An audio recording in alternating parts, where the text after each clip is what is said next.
झारखंड भारत का mineral hub. यहाँ कोयला, लोहा, बॉक्साइट, यूरेनियम, सब कुछ पूरे देश को रोशन करने वाला राज। लेकिन अफसोस, इस रोशनी के पीछे जो अंधेरा छुपा है वो शायद देश नहीं देखता। यहाँ के नौजवान डिग्रियां लेकर सालों साल तक नौकरी का इंतजार करते हैं, कभी जेपीएससी तो कभी पंचायत सचिव, कभी पुलिस भर्ती तो कभी शिक्षक नियुक्ति, लेकिन मिलता है सिर्फ तारीख पे तारीख। तारीख पर तारीख, तारीख पर तारीख, तारीख पर तारीख, तारीख पर तारीख मिलती रही है, लेकिन इंसाफ नहीं मिला मिलोड, इंसाफ नहीं मिला। मिली है तो सिर्फ ये तारीख। किसी का बीए पुराना हो गया, किसी का उम्र सीमा पार हो गया, और फिर जब हिम्मत टूटती है तो कोई दिल्ली में डिलीवरी बॉय बनता है, कोई पंजाब में लेबर, कोई कोलकाता में कूली। क्योंकि अब झारखंड का युवा सपना नहीं देखता, वो सिर्फ एक सवाल करता है, क्या यही था मेरा भाग्य? बेरोजगारी, पलायन और टूटते सपनों की कहानी भौकाल टीवी के इस स्पेशल रिपोर्ट में हम आपको दिखाएंगे कि क्यों झारखंड के गांव वीरान हो रहे हैं, कैसे पलायन बन चुका है यहाँ की युवा पीढ़ी की मजबूरी। 15 नवंबर 2000 को झारखंड बना तो लोगों की आंखों में एक नई चमक थी। आदिवासी बहुल इस राज्य के लोगों को लगा था कि अब उनकी पहचान होगी, उनकी जमीन पर उन्हें हक मिलेगा, और सबसे बड़ी बात, अब उन्हें नौकरी के लिए दिल्ली, पंजाब या मुंबई नहीं जाना पड़ेगा। अब हमारा झारखंड हमें काम देगा, हमें रोजगार देगा, हमें नौकरी देगा। राज को बने हुए 24 साल हो गए हैं। इन 24 सालों में झारखंड के युवाओं के साथ क्या हुआ है, हम आपको कड़ी दर कड़ी समझाने वाले हैं। सबसे पहले हम बात करते हैं राज्य में सरकारी नौकरी की। देखिए, झारखंड में सरकारी नौकरियों का सबसे बड़ा स्रोत जेएसएससी और जेपीएससी है। झारखंड राज्य में जितनी भी बड़ी और महत्वपूर्ण सरकारी नियुक्तियां होती हैं, उनमें से अधिकांश का आयोजन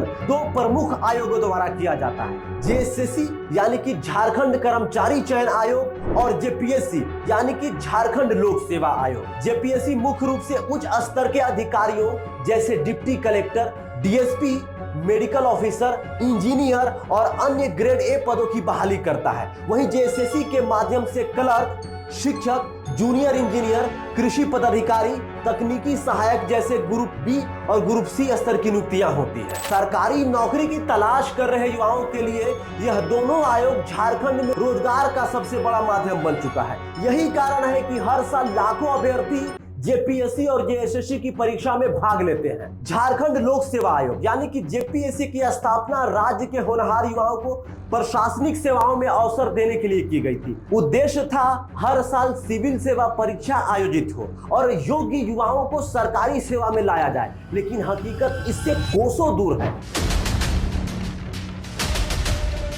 जेपीएससी की पहली परीक्षा 2003 में आयोजित की गई थी, मतलब राज बनने के 3 साल बाद। 2025 तक आते आते 21 साल हो चुके हैं, लेकिन जेपीएससी अब तक सिर्फ 13 सिविल सेवा परीक्षाएं आयोजित कर पाई है, जबकि हर साल एक परीक्षा आयोजित होनी चाहिए। यानी हर साल एक परीक्षा तो दूर, कई बार 2-3 साल तक कोई परीक्षा नहीं हुई। परीक्षा में देरी, रिजल्ट में देरी और विवाद, ये तो मानो कभी खत्म ही नहीं होता। कभी कोर्ट में फंस जाती है जेपीएससी, तो कभी रद्द हुई मेरिट लिस्ट, तो कभी पेपर लीक की खबरें, और कई बार तो भर्ती प्रक्रिया अधूरी की अधूरी रह गई।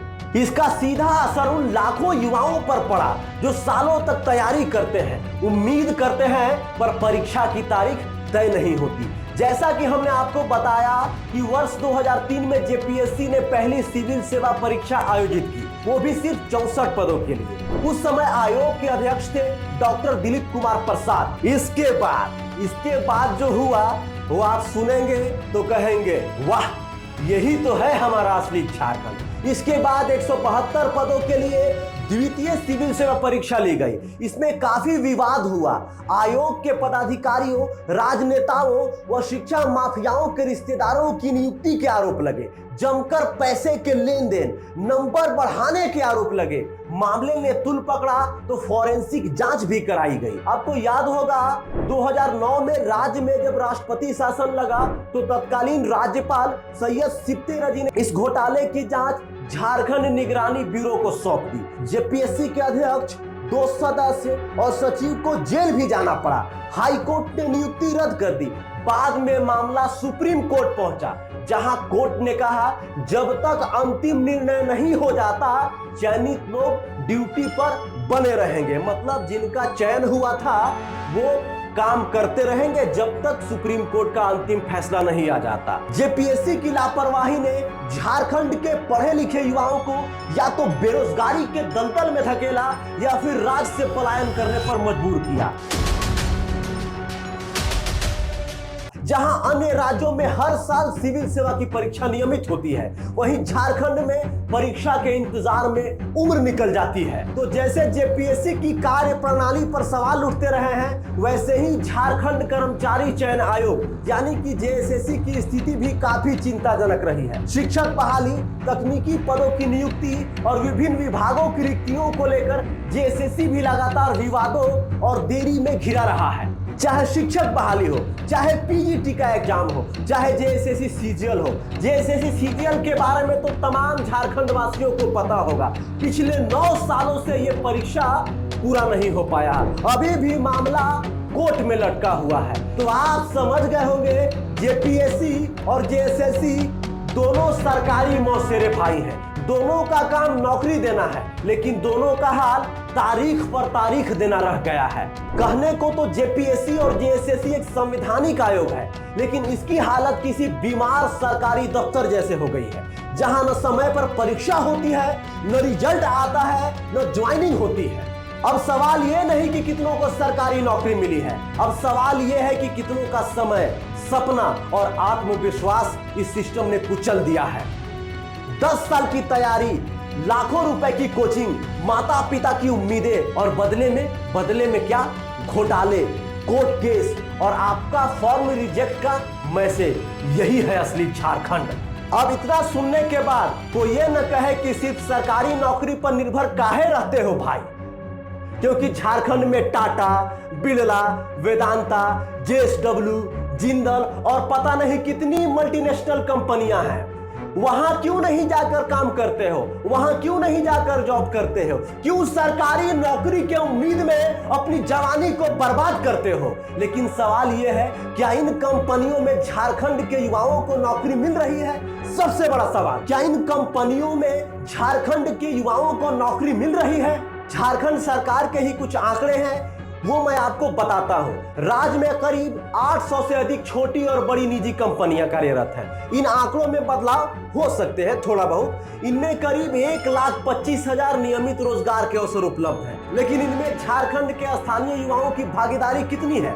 अब सवाल ये उठता है कि इनमें स्थानीय युवाओं की भागीदारी कितनी है? तो लगभग 20 से 25% के आसपास, शायद इससे भी कम हो। मतलब संसाधन हमारा, जमीन हमारी, प्रदूषण हमारी नदियों का, लेकिन नौकरियां बाहर से आए लोगों को।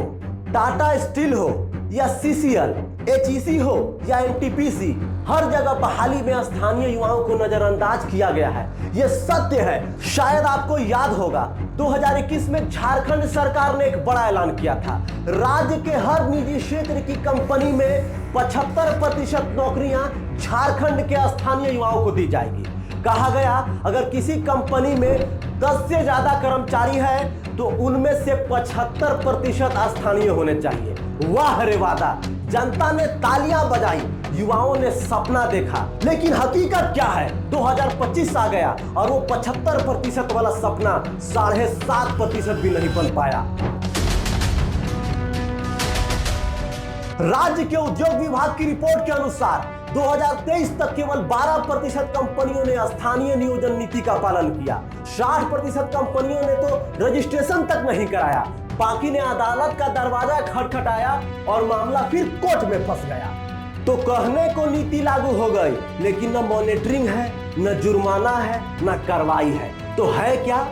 तारीख पे तारीख, तारीख पर तारीख, तारीख पर तारीख, तारीख पर तारीख, तारीख पर तारीख मिलती रही है, लेकिन इंसाफ नहीं मिला मिलोट, इंसाफ नहीं मिला। मिली है तो सिर्फ ये तारीख। बाहर से आई कंपनियां मनमानी करती रहती हैं और राज्य के युवा देखते रह जाते हैं। नियोजन नीति तो पोस्टर में छप गई, लेकिन फैक्ट्री के गेट पर आज भी बाहरी मजदूरों की भरमार है। अब सबसे बड़ा सवाल यह है, सरकार से झारखंड के नेताओं से कि झारखंड के युवाओं के साथ आखिर ये कैसा छल, कब आखिर उनको रोजगार मिलेगा, कब आखिर उनको नौकरी मिलेगा, कब समय रहते वो सरकारी नौकरी कर पाएंगे या प्राइवेट कंपनी में रोजगार कर पाएंगे। जैसा कि आपको पता है कि राज्य में एक श्रम विभाग है, जैसे पेयजल विभाग है, स्वास्थ्य विभाग है, शिक्षा विभाग है, वैसे ही श्रम विभाग है। तो अब यहाँ पर श्रम विभाग के बारे में बात करना जरूरी बन जाता है। झारखंड का श्रम विभाग यानी वो सरकारी दफ्तर जो रोजगार देने की नहीं, बेरोजगारों को गिनने की जिम्मेदारी निभाता है।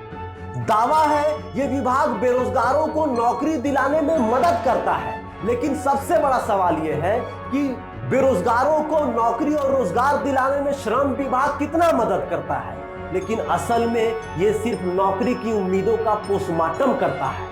राज्य में 20 से ज्यादा जिला नियोजन कार्यालय हैं। 2023 तक 13 लाख से अधिक युवा रजिस्टर्ड हैं इन कार्यालयों में। हर साल केवल 2 से 5% को ही रोजगार मेलों के जरिए नौकरी मिलती है। बाकी को कहा जाता है इंतजार कीजिए, आपको कॉल किया जाएगा, आपको नौकरी पर बुलाया जाएगा। यानी यहाँ भी वही सिस्टम, नौकरी नहीं सिर्फ आश्वासन। श्रम विभाग के द्वारा जो रोजगार मेला लगाया जाता है उसमें आखिर होता क्या है? बेरोजगार युवक का डेटा नोट कर लिया जाता है, फिर कुछ दिन बाद युवा खुद ही भूल जाता है कि उसने कहीं फॉर्म भी भरा था।